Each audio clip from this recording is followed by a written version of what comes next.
Anjo Iliana nagtatago na matapos mabalitaang sasampahan siya ng patong-patong na kaso ng kanyang mga siniraan.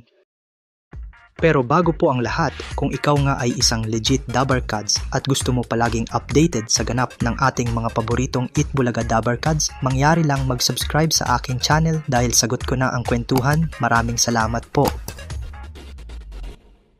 Matatandaan ngang Oktubre nung nakaraang taon nang magsimulang mag-ingay sa social media ang The Thing Eat Bulaga host na si Anjo Iliana. Una nga niyang initriga si Tito Sen na may kabet di umano na naging syota rin ni Bossing. Pinataamaan niya rin si Joey De Leon. Hindi pa nga natigil si Anjo dyan, nagawa niya pang paratangan na may sindikato sa loob ng Eat Bulaga. At isa nga daw dyan ang head of production ng show na si Ma'am Jenny Pere na inangkin umano ang pagiging creator ng Aldab. Nagpatuloy pa nga yan hanggang kay Jose Manalo kung saan tahasan niyang sinabi na naging ka-live-in partner niya ng ilang taon ang dating EB babe na si Mergen Maranan hanggang sa ahasin umano ito ni Jose Manalo sa kanya. Maski si Dabarkads Raisa May Dizon ay hindi nakaligtas kay Anjo. Pero ang lahat nga ng bagay ay may hangganan, pati ang pagtitimpi ng mga Dabarkads sa mga paninira ni Anjo Iliana. Umiinit ngayon ang usapin matapos ihayag ng veteran showbiz insider na si Christy Fermin ang umano'y nakahandang demanda laban kay Anjo Iliana.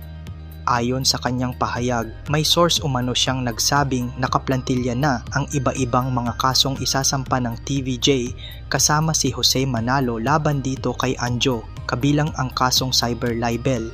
Dagdag pa ni Christy, nahihirapan umano ang kampo ng mga nagrereklamo na mahanap si Anjo. Ayon sa kanyang source, wala raw itong permanenteng address at tila umiiwas sa abiso ng demanda. May impormasyon din umano na pinalampas muna ng kampo ng TVJ ang Pasko at Bagong Taon bago tuluyang iratsada ang mahigit 3 kaso laban sa dating Dabarkads. Matatandaan nga na sa naging pahayag ni Dabarkads Ryan Agoncillo, inamin niyang kumikilos na sila Tito Sen para mapanagot si Anjo sa kanyang maiintrigang mga pahayag. Hanggang dito na nga lang muna Dabarkads. Kung may reaction kayo tungkol sa video, i-comment nyo lang po sa baba. Pero bago po kayo umalis, pakipindot po ang subscribe button at pati na rin ang notification bell para updated kayo sa mga videos pa naming paparating. Muli, maraming salamat sa inyong panonood mga Dabarkads.